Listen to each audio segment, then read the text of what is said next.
कैस सईद ने आज़ाद हैसियत से सदारती इलेक्शन में हिस्सा लिया और 77 वोट लेकर कामयाब हो गए। सब हैरान रह गए।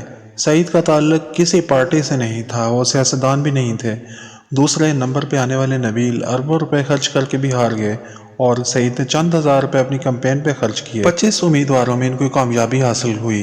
नौजवान बड़ी तादाद में इनके साथ थे और वो तब्दीली चाहते थे। जमहूरियती कुव्वतों से बेजार लोग इनके साथ थे। याद रखिएगा, जमहूरियत पसंदी का राग अलापने वाले सिर्फ अपना फ़ायदा चाहते हैं। इनको यही होता है कि जमहूरियत बरकरार रहे और वो हुकूमत में अपना हिस्सा डाले रखें। जमहूरियत वहाँ कामयाब होती है जहाँ पे इंसाफ हो। जहाँ इंसाफ ना हो वहाँ कोई निज़ाम भी नहीं चलता। अपने घर का ही देख लें, वालिद अगर सरबा हो तो घर का निज़ाम ठीक चलता रहेगा, लेकिन बात अगर जमहूरियत पे आ जाए तो हर की अपनी मर्जी होगी, कोई काम भी नहीं होगा। कैस सईद के इंतखाब से कबल एक टीवी मुज़ाकरा हुआ जिसमें इनसे इंटरव्यू लिया गया। चंद सवालात और इनके जवाबात पेश हैं। सवाल: इसराइल के साथ तल्लुकात बहाल करने के बारे में आपका क्या ख्याल है? कैस सईद ने जवाब दिया, तल्लुकात बहाली का लफ्ज़ ही गलत है। इसराइल से तल्लुकात रखने का कोई सवाल ही नहीं पैदा होता। जो तल्लुकात रखेगा वो गद्दार है। सवाल: हमारे मुल्क ट्यूनिस में यहूदियों की एक इबादत का अल-गरीबा है। इसमें इबादत के लिए और इसकी ज़ियारत के लिए बहुत सारे यहूदी ट्यूनिस आते हैं। इसके बारे में आपका क्या ख्याल है? कैस सईद ने जवाब दिया, हम यहूदियों के साथ रायत करेंगे और इनका ख्याल रखेंगे, मेहमानों की तरह इनको आने देंगे, लेकिन इसराइलियों के साथ कोई रायत नहीं होगी। सवाल: क्या वो इसराइली पासपोर्ट पर ट्यूनिस नहीं आ सकते? जवाब: नहीं, हरगिज़ नहीं। इसराइली पासपोर्ट पे कोई भी शख्स ट्यूनिस नहीं दाखिल हो सकता। सवाल: हैरत है, यानी कि कोई भी इसराइली शख्स ट्यूनिस दाखिल नहीं हो सकता? जवाब: जिस शख्स ने मुसलमानों को इनके मुल्क से निकाल के बेदखल कर दिया, मैं इस मुल्क के किसी शहरी को अपने मुल्क में आने की इजाज़त नहीं दूंगा। और कोई ख़ास बात जो आप कहना चाहेंगे? मैं ये कहना चाहूँगा, इसराइल से तल्लुकात रखना गद्दारी है।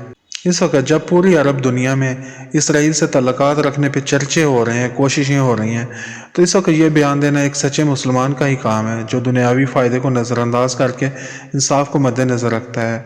मुखालिफ उम्मीदवार नबील करप्शन के इल्ज़ाम में गिरफ्तार था, तो कैस सईद ने भी अपनी इलेक्शन कैंपेन मुलतवी कर दी कि मेरा मुखालिफ उम्मीदवार कैद है तो मैं भी कैंपेन नहीं चलाऊँगा। इंतखाबात से कुछ दिन कबल नबील की रिहाई हुई तो फिर कैंपेन स्टार्ट हुई। कैस सईद की अहलिया जज थीं, लेकिन जब कैस सईद सदर बने तो उन्होंने अपनी अहलिया को 5 साल की बगैर तनख्वाह की छुट्टी दे दी ताकि इनके किए गए फैसलों पर जानबदारी का तासर न उभरे। ट्यूनिस में अजीबो गरीब कवानीन का नफाज होता रहा है। सबका सदर ने गर्मी के रोज़े साकत करने का ऐलान कर दिया था, जबकि एक और सदर ने वरासत के कानून में तरमीम कर दी थी। औरत और मर्द का वरासत में बराबर हिस्सा कर दिया था। एक और सदर ने दाढ़ी और हिजाब के खिलाफ जंग शुरू कर दी थी और वो काफ़ी अरसा इस जंग में मसरूफ़ रहे। कैस सईद ने ऐलान कर दिया कि कुरानी अहकामात के मुताबिक चलेंगे और लोगों को इंसाफ फराहम करेंगे। कैस सईद ट्यूनिस में 1958 में एक मिडिल क्लास फैमिली में पैदा हुए। 1986 में उन्होंने एक लेक्चरर के तौर पर अपनी कैरियर का आगाज़ किया। 2011 से पहले इनको कोई नहीं जानता था। 2011 के बाद वो एक कॉन्स्टिट्यूशनल लीगल एडवाइज़र के तौर पे सामने आए।